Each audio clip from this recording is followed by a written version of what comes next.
कई महान योद्धाओं का वर्णन मिलता है, परंतु कुछ ऐसे योद्धा थे जो अपनी विशेष शक्तियों और अद्भुत कौशल के कारण अलग पहचान बनाते थे। ऐसे ही एक नाम है घटोत्कच, जो भीम के पुत्र थे और अपनी मायावी शक्तियों के कारण प्रसिद्ध थे। परंतु क्या आप जानते हैं कि घटोत्कच केवल मायावी युद्ध का नहीं बल्कि कई दिव्यास्त्रों का भी स्वामी थे। तो आज के इस वीडियो के माध्यम से हम जानेंगे कि घटोत्कच के पास कौन कौन सा दिव्यास्त्र था और कैसे उन्होंने इसका उपयोग महाभारत के युद्ध में किए थे। घटोत्कच का चरित्र महाभारत में बहुत ही महत्वपूर्ण है और वे अपने शक्तियों, माया विद्या और त्याग के लिए जाने जाते हैं। घटोत्कच भीम के पुत्र तथा राक्षस कुल के योद्धा थे।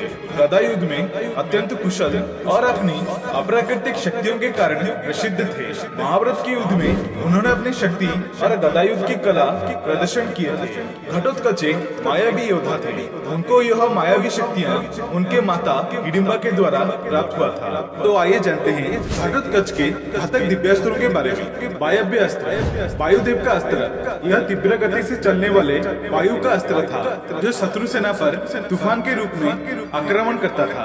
अग्नेय अस्त्र जो कि अग्निदेव का अस्त्र है।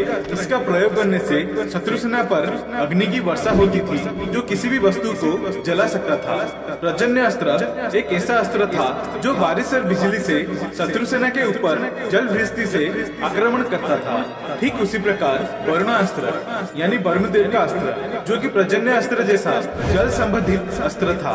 इसका उपयोग अग्नेय अस्त्र का प्रतिबंध करने के लिए किया जाता था।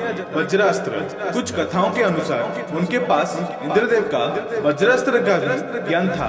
देवराज इंद्र का वज्र बहुत अधिक शक्तिशाली था। इंद्र ने उत्तरासुर का वध इसी वज्र से किए थे। महाभारत में गीता के पाठ के दौरान स्वयं भगवान श्री कृष्ण ने अर्जुन को यह कहा था कि यह पूरे संसार में केवल दो ही ऐसा अस्त्र है जो उनका सुदर्शन चक्र का सामना कर सकता है।